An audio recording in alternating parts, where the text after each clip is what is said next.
자, 마지막 과목인 그 필기에서 건설안전 쪽이죠. 건설안전에 대한 오리엔테이션입니다.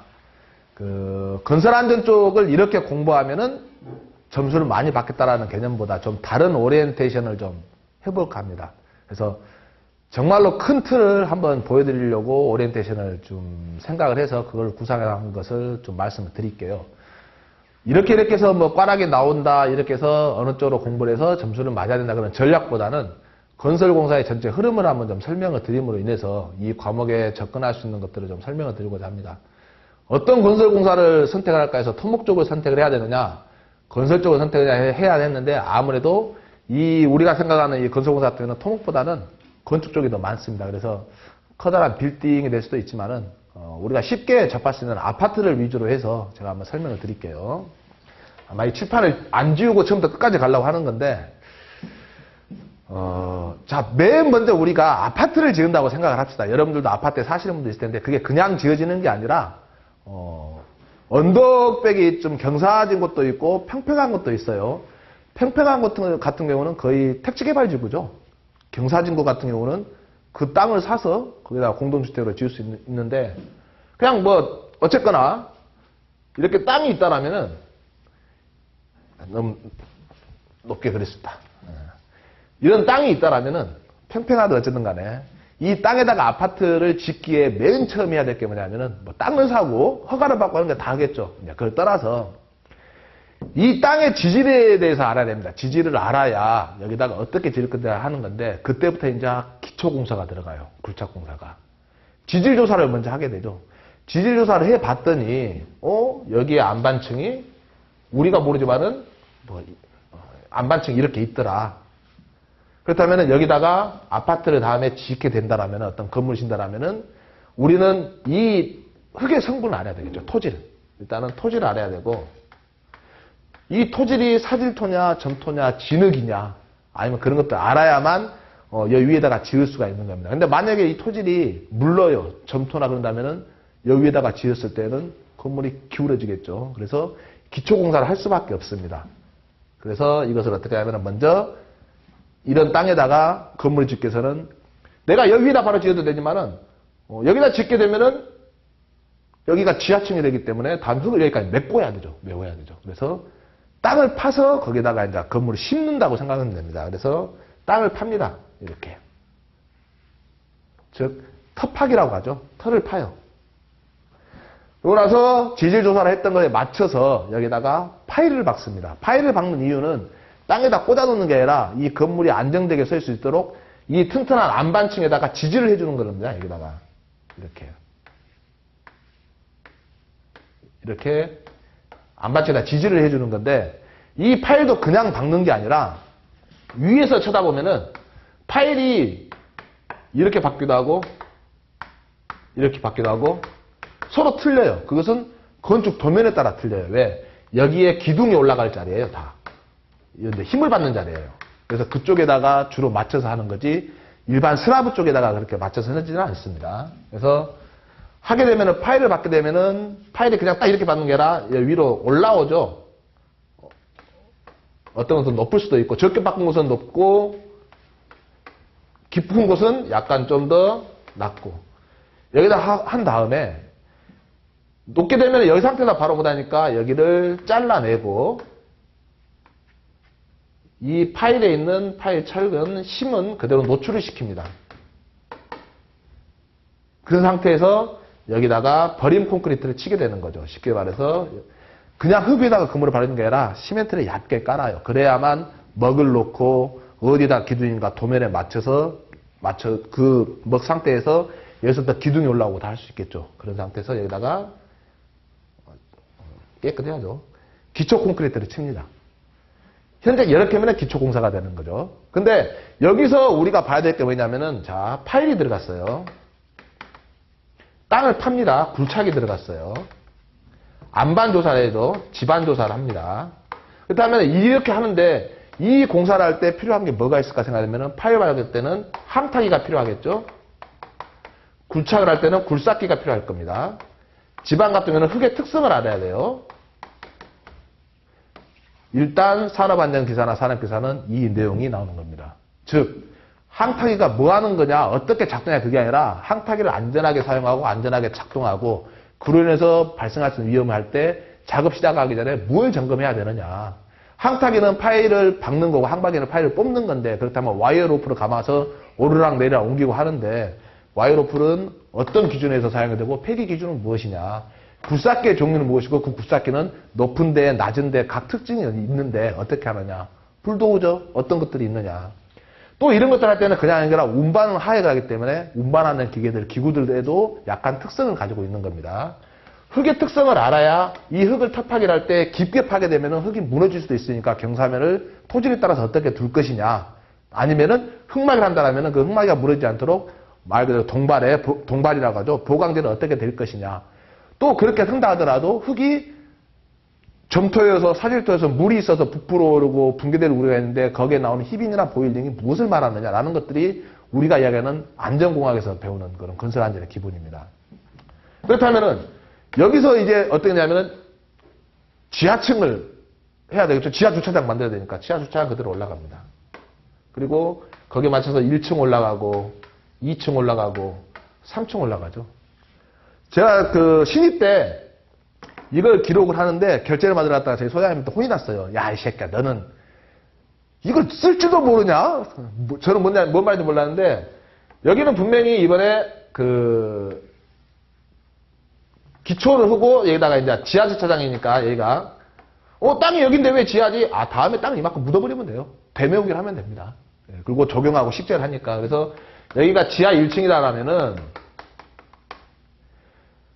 안전일지를 쓰는데 지하 1층 콘크리트 탓을 하면서 막 위험사항들 적고 점검한 사항들 다 해서 결제를 맡으라니까 야, 원래 이런 서류는 지하 1층으로 쓰게 되면 우리가 지하 공사를 하는 것 같잖아요. 그래서 바닥 개념으로 쓰는 거야. 그래서 지하 1층이 아니라 1층 바닥, 2층 바닥 그렇게 쓰는 거예요.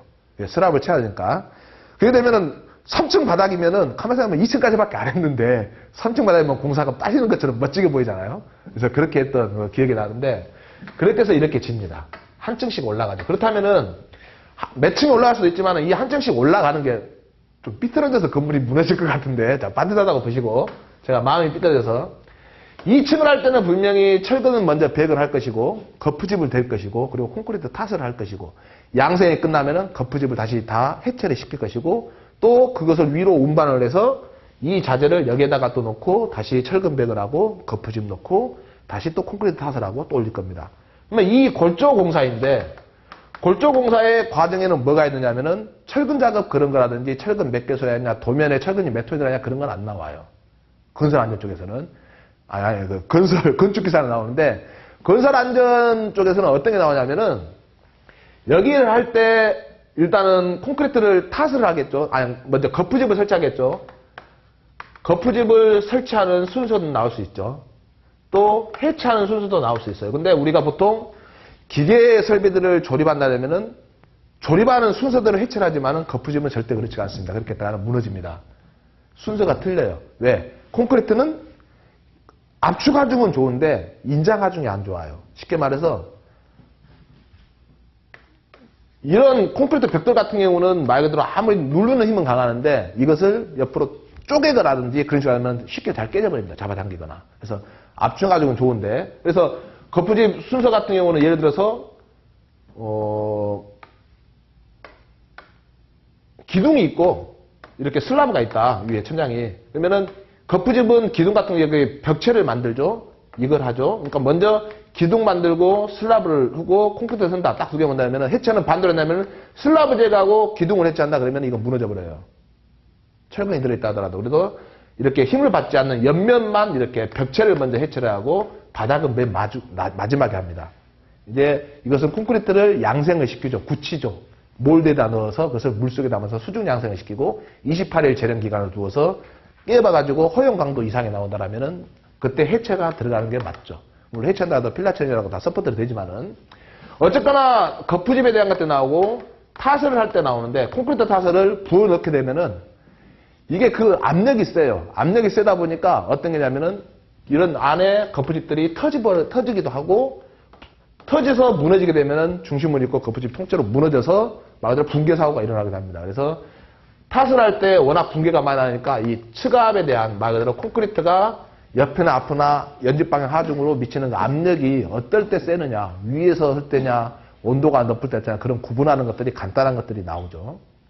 그리고 이렇게 타설을 하지만은 또 여기에 반해서 이런 공사를 할 때 여러 가지 어떤 위험성들은 분명히 존재합니다. 즉, 이러한 서포트를 대거나, 거푸집에 또 그것들이 안정되게 할 수 있는 동발이라고 하죠. 동발이를 설치하거나, 이런 것들이 같이 나오지만 안정적으로 해야 되니까 만약에 이렇게 건물 올라갔지만은 건물 골조를 다 짓고 나서 주위에 외벽에서 공사를 하거나 그런 게 아니라 약간 높은 데 공사하거나 올라가면서 밑에서 같이 비계가 설치가 되죠. 가설 비계가. 그래서 비계에 대한 공사, 가설 공사, 또 가설 공사는 뭐냐면은 임시로 설치한 거고 다음에 다 해체가 돼요. 그래서 안전을 위해서 임시로 설치하니까 비계를 통해서 외부 작업이라든지 작업 발판, 그리고 또 사다리, 통로, 경사로, 즉 모든 포함한 가설 통로에 대한 안전들이 많이 나오는 게 어찌 보면 이겁니다. 그렇다면은 이런 비계는 이렇게 외부에 틀만 서 있는 강관 비계냐, 단관 파이프를 해서 하는 거냐, 아니면 틀 비계냐, BTRC 봐줘, 아니면은 말 비계냐, 달 비계냐, 달대 비계냐 하는 비계의 종류들도 같이 공부를 할 수밖에 없습니다. 각 비계 종류는 여러 가지가 있는데 그 비계를 뭘 보고 어떤 비계라고 하느냐라는 게 나오고, 그 비계의 설치 간격은 어떻게 되느냐, 어떤 자재를 이용하느냐, 거기에 대해서 어떤 그 구조의 특성상 어느 정도 힘이 있어야 안전율은 어느 정도 줄 것이냐는 비계에 해당되는 것들이 당연히 나오는 거죠. 그래서 가설공사 같은 경우는 비계에 해당되는 것들. 자, 층이 올라갔어요. 뒤에 갈수록 마감공사를 할 수가 있겠죠. 근데 마감공사는 도배를 하든 뭐 하든 다 좋은데 그런 것들은 건축기사에 해당되는 거고 안전 쪽은 그게 해당이 되지 않는 거죠. 여기에 해체도 있겠죠, 뒤에. 처음에 설치를 했으면은. 해체가 다 끝나고 어떻게 해서든 간에 다 지었습니다. 근데 이런 아파트를 짓는 과정이 있어가지고 우리가 처음에 생각할 게 뭐냐면은 안전 쪽은 뭐냐면은 여기에 들어가는 안전 시설이라든지 안전하게 하는 작업들이 있을 텐데 여기에 대해서 맞게 할 수 있도록 처음에 이 공사가 어느 정도 규모 이상이다라면은 또는 그 규모 이상에 대해서 사전에 위험성을 평가하고 안전하게 할 수 있도록 계획서를 제출하고 진행을 하게 되겠죠. 즉 유해 위험 방지 계획서라는 게 나오죠.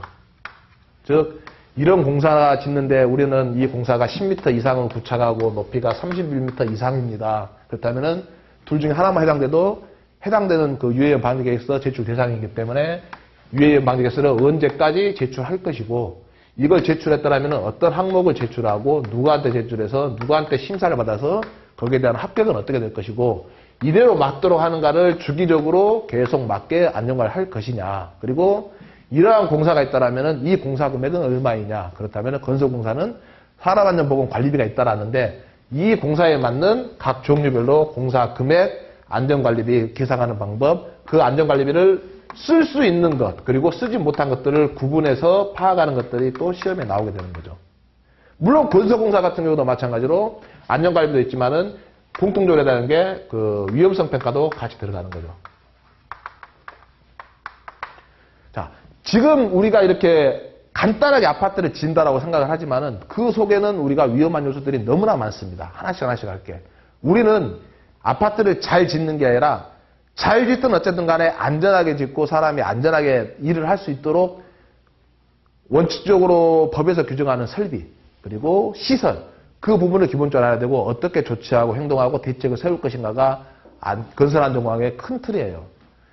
골조공사가 이렇게 됐습니다. 그런데 이 공사에 우리가 거푸집을 만들고 기둥을 만들고 콘크리트만 붓는다고 해서 이 아파트가 지어져요. 그게 아니죠. 여기서는 여러 가지 작업이 있을 수가 있어요. 용접도 있을 수가 있고 화기 작업도 있을 수가 있고 밀폐 작업도 있을 수가 있죠. 여기에 대한 대책들이 뭐고 작업 시작하기 전에 어떤 것을 먼저 파악해야 되는 것들도 당연히 이 건설안전공학에 들어있는 내용 중에 가장 큰 핵심에 가깝습니다. 그런데 이런 것들이 있지만은 자, 이런 작업의 특성들이고 이렇게 지어진다 잘 이야기를 했어요. 문제는 이렇게 공사를 짓다 보니까 이게 건설공사에서 사고가 나는데 대체 사고가 어떤 것들인가 봐봤더니 사고가 그것들을 줄일 수 있는 것들로 이제 예방대책이 하나씩 나와야 되겠죠. 파일 공사할 때는 중량물을 해요. 또 위험한 기계기구를 써요. 타설을 할 때는 콘크리트가 터져서 붕괴 위험이 있고 높은 데 올라갈수록 추락의 위험이 있고 나는 추락을 했지만 위에서 뭐가 떨어져서 내 대가리를 그냥 터지게 해서 내가 죽을 수도 있고, 그래서 낙하의 사고가 있고, 또 워낙에 임시로 전선을 놓고 쓰니까 가설 전선 때문에 전기에 감전재해도 있고, 밀폐 지하나 이런 데에서 용접도 맞아야 되니까 폭발, 화재 위험들이 굉장히 많습니다. 그래서 건설공사 같은 경우에는 주로 항시 이야기하는 게 뭐냐면은 재래형 재해를 추방하자라고 이야기해요. 재래형 재해가, 이게 재래가 뭐냐면 우리가 보통 재래식 그 시장이라고 하고 재래시장이라고 하잖아요. 구형, 뭐 선진화되지 않는 오래된 것. 재래형 재해는 뭐냐면은 고질적인 재해라고 생각하시면 돼요. 이거 개선을 해도 똑같이 그냥 계속 나는 거. 주로 건설공사에 나는 게 뭐가 있을까요? 추락, 낙하, 감전, 폭발, 화재, 전도. 거의 이것들이에요. 근데 그 중에서 제일 많은 게 추락. 1순위죠. 2순위 낙하. 그래서 여러 가지 종류들이 많은데, 물론 뭐 누출, 뭐 그래도 여기 뭐 화학공장 다니는데 누출할 게 뭐 있어요? 정유공장이나 그런 쪽에 누출이 있겠죠. 그래서 안전공단에서 많이 재래형 재해를 감소시키기 위해서 안전 활동들을 많이 합니다. 그래서 시험에는 나오지 않지만은 우리는 하이파이브라는 안전 캠페인도 많이 해요. 하이파이브. 이렇게 생각하는데 하이파이브는 5개 손가락을 마주치는 인사죠. 이 5개를. 그래서 하이파이브를 하는데 안전 쪽에서는 하이를 발음이 같지만은 HIGH라고 씁니다. 그래서 높은 거 5개에서 각 회사의 특성에, 업종의 특성에 맞는 재래형 재해 큰 거 5개를 골라서 그것을 줄이는 캠페인 활동들을 많이 하고 있는 게 오래전부터 했던 그런 안전 캠페인 활동 중에 하나였습니다. 그래서 이 내용의 틀을 보게 되면은 건설공사가 아파트든 빌딩이든 뭐 교량이든 다 맞는데 결국은 건물을 짓기 위해서는 어떤 장비가 필요하고 땅은 어떻게 되어야 되는 거고 또는 우리가 지을 때 각 공정별로 위험한 것들은 어떤 게 있는가, 그리고 각 공정별로 다 위험하지만 결국은 그 공사를 할 때 안전적으로는 대부분 가설공사가 많은데 사람이 안 다치고 안 떨어지고 해야 되니까 그런 가설공사를 할 수 있는 여러 가지 뭐 서포트 동발의 비계라든지 아니면 나머지 뭐 임시전선 포함해가지고 그런 가설공사들의 어떤 특징 종류, 그로 인해서 발생할 수 있는 사고들, 장비들 어떻게 하면 관리를 할 것인가, 법에 나와 있는 규정들에 맞춰서 나와 있는 게 거의 그 건설 안전의 거의 대부분이에요. 그런데 이 단원에서는 뭐냐면은 거의 법에서 시험에 나옵니다. 왜? 기준이 다 법이니까. 그래서 우리가 산업안전보건법이라든지 이하 산업안전보건 그 기준에 관한 규칙 또는 안전보건 기준에 관한 그 규칙들 다 보게 되면은 법의 내용들에 대해서 구체적인 수치라든지 숫자라든지 아니면 어떻게 해야 되느냐 어찌해야 되느냐 그 내용들이 많이 나옵니다. 물론 이것도 있지만은 법의 큰 테두리에 의해서 건설공사도 산업안전보건위원회를 하죠. 그렇지만 특성상 원청과 하청이 서로 너무 하청이, 그러니까 협력사가 너무 많고 하도급이 원청이 별로 적다 보니까 건설업의 특성상 각 현장마다 산업안전보건위원회를 할 수 없으니까 노사협의체라는 것을 두고 2개월마다 한 번씩 그것을 대처를 해서 가름할 수 있는 그런 제도도 있습니다.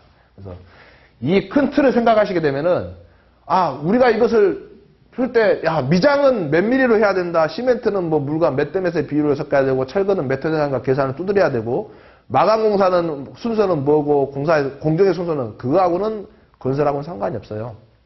각 공정에서 제일 위험한 부분, 마감공사 싱크대 붙이는데 위험한 게 뭐 있어요? 없단 말이에요.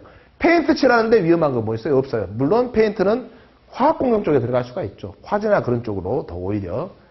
용접할 때도 화공정 많이 들어가지만은, 그래서 공정의 특성이 거의 골조공사에서만 이루어지고 틀을 만드는 그 콘크리트 공사, 그쪽에 맞춰진 공정에서 위험한 성분은 무엇이고 그런 것들이 무엇이 있다라면 우리는 어떤 대책을 가지고 어떤 방법으로 접근해야만이 이게 안전하게 사람이 안 다치는 결과가 나타날 것이냐라는 내용이고, 그렇다면 그 기준은 어디냐면은 법에서 다 나온다는 거죠. 그렇다면은 제가 공부할 건 그랬습니다. 이 기초공사부터 흙 장비를 이용해서 한 것부터 골조를 짓고 그 골조를 지어서 나머지 일을 하기 위한 어떤 가설공사까지가 거의 건설안전공학의 대부분이에요. 그래서 저 같은 경우는 재수가 없었죠.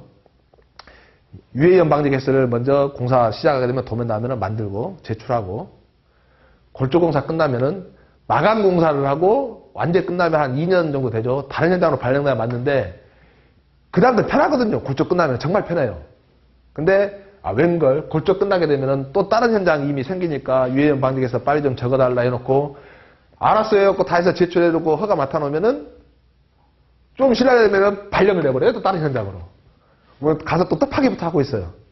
우리가 안전 쪽에서 레벨기를 보고 측량을 하고 광파계나 레벨기를 봐서 높이가 맞냐 어쩌냐 그것은 건축 쪽이고 또는 콘크리트 시험하고 그런 것들은 다 콘크리트 시험 쪽이고 품질이나 그런 쪽 같은 경우는 안전 쪽은 큰 상관이 없다고 헛되언정 우리가 생각하는 건설 안전의 큰 틀은 이 개념 안의 내용들이 결국은 이 책 단원에 다 나와 있고 그 책 단원에 나와 있는 게 법의 기준으로 맞춰 있기 때문에 그 내용들을 거의 알고 계시면 답입니다. 그래서 전기 같은 경우는 법의 내용이 너무 협소하다 보니까 너무 적다 보니까 많은 문제를 만들 수가 없어요. 그렇지만 건설 같은 경우는 법의 내용이 정말 많습니다. 왜? 사고가 많이 나니까 결국은.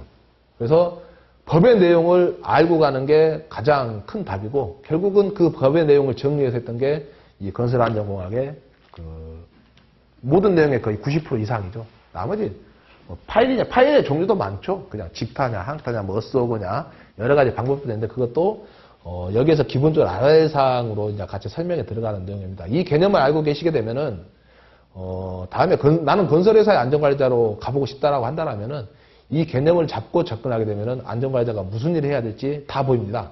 큰 틀을 일단은 우리가 자격증을 따는 목적이니까 이 개념을 토대로 좀 제가 악필이죠. 이 개념을 토대로 건설안전 쪽에 대해서 더 쉽게 알고 더 재밌게 알고 과거 제가 했었던 일을 하면서 정말로 안 좋았던 기억들을 꺼내면 안 되는데 안 좋은 기억들을 꺼내면서 사고 이야기도 많이 할 때 워낙 사고가 많이 나니까 재밌다라고 할 수 있을지 아니면 간접 경험이 될 수 있다고 했을지 모르지만 그렇게 공부를 하면서 이 단원을 잘 이끌어 갈 수 있도록 그렇게 여러분들과 하겠습니다.